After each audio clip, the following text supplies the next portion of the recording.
আমরা খুব বেশি দিন আমরা কাজ করতে পারবো না, বা এই পৃথিবীতে আমরা থাকি। তো আমরা একটা পৃথিবী দেখে যেতে চাই, চেয়েছিলাম যে একটা সুন্দর, একটা শান্তিপূর্ণ, একটা মানবিক একটা পৃথিবী। দুর্ভাগ্য আমাদের সেই সময় আমরা আরো বেশি করে একটা অমানবিক পৃথিবী, একটা অশান্ত পৃথিবী, একটা অন্যায্য পৃথিবী আমরা দেখছি। আজকে গোটা বিশ্বের পৃথিবী আমরা তাকাই, আমি দেখবো যে আমরা দেখবো সেই অশান্তি ছাড়া শান্তি কোথাও নেই। দেশের কথায় আসি যে মন্ত্রী সাহেব যে দেশ দেখতে চেয়েছিলেন, আল্লাহর কাছে অশেষ রহমত, আল্লাহর অশেষ রহমত যে আমরা আমাদের সন্তানদের জীবনের বিনিময়ে, রক্তের বিনিময়ে আমরা 24শে জুলাই থেকে শুরু করে 5ই আগস্টের মধ্যে একটা রক্তাক্ত ছাত্রগণ অনুষ্ঠানের মধ্যে দিয়ে সেই সুযোগটা আমরা পেয়েছি। সেই সুযোগের পরে আমরা সবাই মিলে যে স্বপ্ন দেখছি, যে চিন্তা করছি যে আমরা একটা সত্যিকার একটা গণতান্ত্রিক লিবারেল ডেমোক্রেটিক একটা দেশ আমরা গড়ে তুলব। আমরা চেষ্টা করছি, সবাই জানেন যে আমাদের মাননীয় প্রধানমন্ত্রী যিনি চেষ্টা করছেন এইভাবে মানুষকে, দেশের মানুষকে তার কাছাকাছি চলে গিয়ে, তাদের সঙ্গে গিয়ে তাদেরকে উজ্জীবিত করে ঠিক তার পিতার মতোই, শহীদ জিয়া রহমান সাহেবের মতোই মানুষকে সংগঠিত করে দেশকে বিনির্মাণ করবার কাজ করছেন। এবং সেই জন্য তিনি বারবার যে স্লোগান দিচ্ছেন, এসো আমরা একসাথে কাজ করি, একসাথে দেশ করি, এবং সবার আগে বাংলাদেশকে স্লোগান নিয়ে এগিয়ে চলছেন। সংসদ নির্বাচনে আহমেদ সাহেবরা সেই মানুষ যারা নিজের জন্য কোনো কিছু চিন্তা করে। আমি যখন তার নির্বাচনের পেছনে কাটাওয়ারের বাসায় যেতাম, দেখতাম যে কি সহজ সরল একটা জীবন, কি সাধারণ একটা জীবন, অথচ একটা অত্যন্ত উঁচু মনের একটা মানুষ তার জীবনের সমস্ত দর্শন নিয়ে তিনি কাজ করেছেন এই দেশের মানুষের মুক্তির জন্য, এই দেশের কল্যাণের জন্য। আমরা আজকে অনেকগুলো কথা প্রশ্নের সম্মুখীন হচ্ছি। তার মধ্যে সবচেয়ে বড় প্রশ্ন যে এসছে আজকে আমার অত্যন্ত সাংবাদিক বন্ধু, আমাদের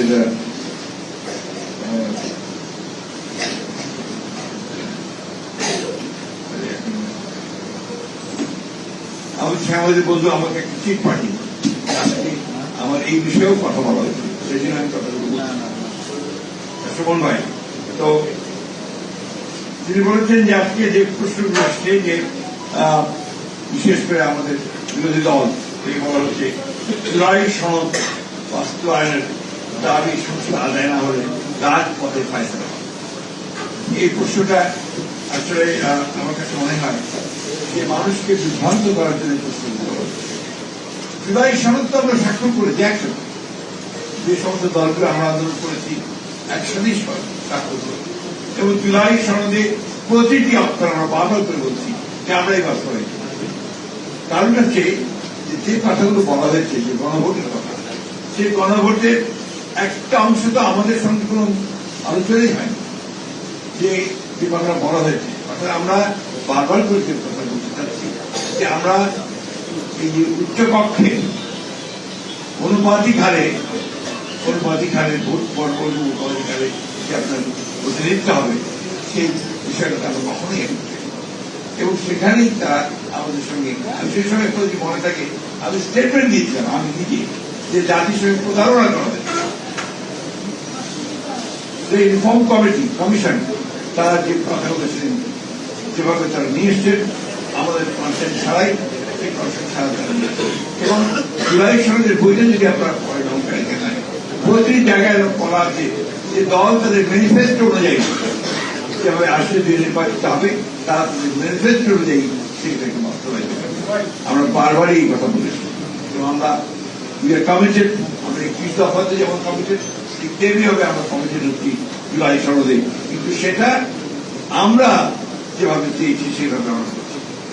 এখানে সম্পূর্ণভাবে ভুল ব্যাখ্যা দেওয়া হচ্ছে যে আমরা জুলাই সনদ বাস্তবায়ন করতেছি না। আমরা জুলাই সনদ বাস্তবায়ন প্রত্যেকটি অক্ষর আমরা পালন করি, এটা হচ্ছে আমাদের কমিটমেন্ট। আমরা একটু সংস্কারের কথা বলে, সংস্কার এই কারা এনেছে? বিএনপি এনেছে। একদলের শাসন ব্যবস্থা থেকে বদলে গণতন্ত্রের BNP presidential form of government থেকে পার্লামেন্টারি ফর্ম অফ গভর্নমেন্টে বিএনপি দিয়েছে। তত্ত্বাবধায়ক সরকারের যে বিধান, সেই বিধানকে আমরাই পার্লামেন্টে সারা রাত কাজ করে আমরা পাস করেছি। আজকে তাই যখন এই সমস্ত কথাগুলো বলা হয়, জনগণকে বিভ্রান্ত করার জন্য বলা হয় বলে আমি মনে করি। এখন বিরোধী দল যারা আছেন তারা অনেকে বিভিন্ন রকম উপলক্ষের কথা বলে আপনার জনগণকে আপনার উত্তেজিত খাবার চেষ্টা করছেন। জনগণের চেয়ে ভালো তো আপনার আর কেউ বোঝে না। আমরা যাতেই মনে করি জনগণ সবচেয়ে ভালো বোঝেন, তারাই সেই সিদ্ধান্তটা সবচেয়ে ভালো নেবেন যে আমরা সংবিধান সংশোধনের ব্যাপারে।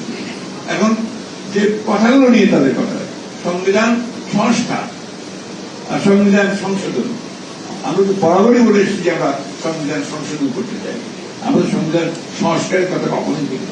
সুতরাং আমাদের যেটা জনগণ আমাদেরকে যে ভোট দিয়েছে, ম্যানিফেস্টোর মধ্যে ছিল, সেই ম্যানিফেস্টোতে আমরা 2/3 মেজরিটি নিয়ে দিয়েছি আজকে রাষ্ট্র পরিচালনার দায়িত্ব পেয়েছি। ওই জায়গায় কোন রকমের কোন আপনার বিভ্রান্তির অবকাশ আছে বলে আমি মনে করি। এই কথাগুলো এই জন্য বললাম যে সাংবাদিকরা এটা চাচ্ছেন। আমি মনে করব বিরোধী দল শুধুমাত্র আপনার তাদের ক্ষমতায় যাওয়ার জন্য এই জুলাইকে তারা ব্যবহার করতে চায়।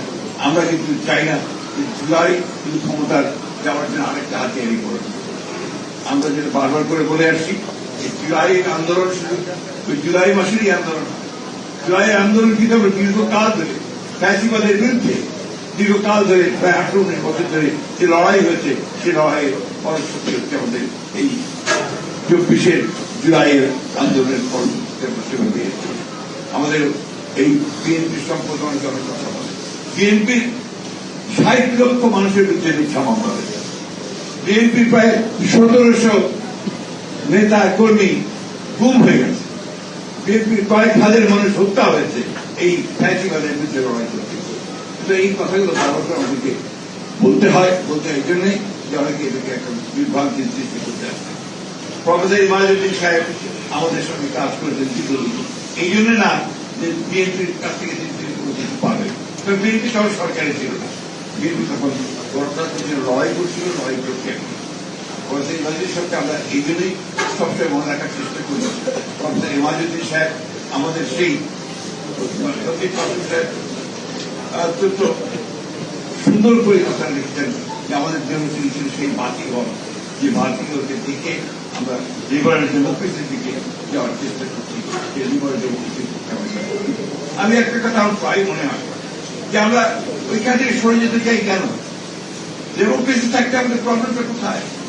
আমরা ডেমোক্রেসি থাকি, বিভাজনের রাজনীতি না করি, আমরা সবাই মিলে যেমন 1971 সালে দেশ স্বাধীন করেছিলাম, যুদ্ধ করেছিলাম, আমরা 2004 সালের বিরুদ্ধে আমরা ফ্যাসিবাদের বিরুদ্ধে চূড়ান্ত লড়াই লড়ে আমরা ফ্যাসিবাদ মুক্তি হয়েছি, একটা গণতান্ত্রিক পরিবেশ সৃষ্টি হয়েছে। সবাই মিলে আমাদেরকে আজকে সেই জায়গায় নিয়ে যেতে পারি যেখানে আমাদের সেই লক্ষ্যকে আমরা পৌঁছতে পারি। সমস্যা এত সহজ নয়, জটিল। এত সহজেই এতগুলো চলে যাবে না, এই এত সহজেই আমরা মুহূর্তের মধ্যে সমস্ত কিছুকে সুন্দর করে ফেলতে পারবো না, কিন্তু ধৈর্যের মধ্যে ধরে আমাদেরকে এগিয়ে যেতে হবে। আজকে প্রফেসর ইমাজউদ্দিন সাহেবের আমরা বারবার সেই কথাই মনে করি যে তার দেখানো পথ, তিনি যে পথে চলতে চেয়েছেন গণতন্ত্রের পথে, যিনি লিবারেল ডেমোক্রেসির পথে, এবং সবকে সঙ্গে নিয়ে সামনের দিকে এগিয়ে সেটা ডেমোক্রেটিক কান্ট্রি গড়ে তোলার ব্যাপারে সেদিকে আমরা এগিয়ে যাই। আজকে তার এই মৃত্যু দিবসে আমি গভীর শ্রদ্ধা করে তার স্মৃতির প্রতি আমি শ্রদ্ধা জানাচ্ছি, আত্মার মাগফিরাত কামনা করছি এবং আল্লাহ তাআলার কাছে এই দোয়া চাইছি যে আল্লাহ তাআলা তাকে। একটি কথা বলতে চাই, যেমন শুনেছি যে পরিবারের থেকে আপনার বলা হয়েছে যে তাদের জানানো হয়নি, ঠিক জানি না পরিবারের ব্যাপারটা আসবে কেন। আমরা তো প্রফেসর ইমাজউদ্দিন সাহেবের কাছে পরিবার করতে চাই, তারা নিজেরা করবেন। যারা আজকে আয়োজন করেছেন আপনাদেরকে আন্তরিকভাবে ধন্যবাদ কৃতজ্ঞতা দিতে চাই, তারা নিজেরাই উদ্যোগ নিয়ে কাজ করবেন। সেই জন্য আবার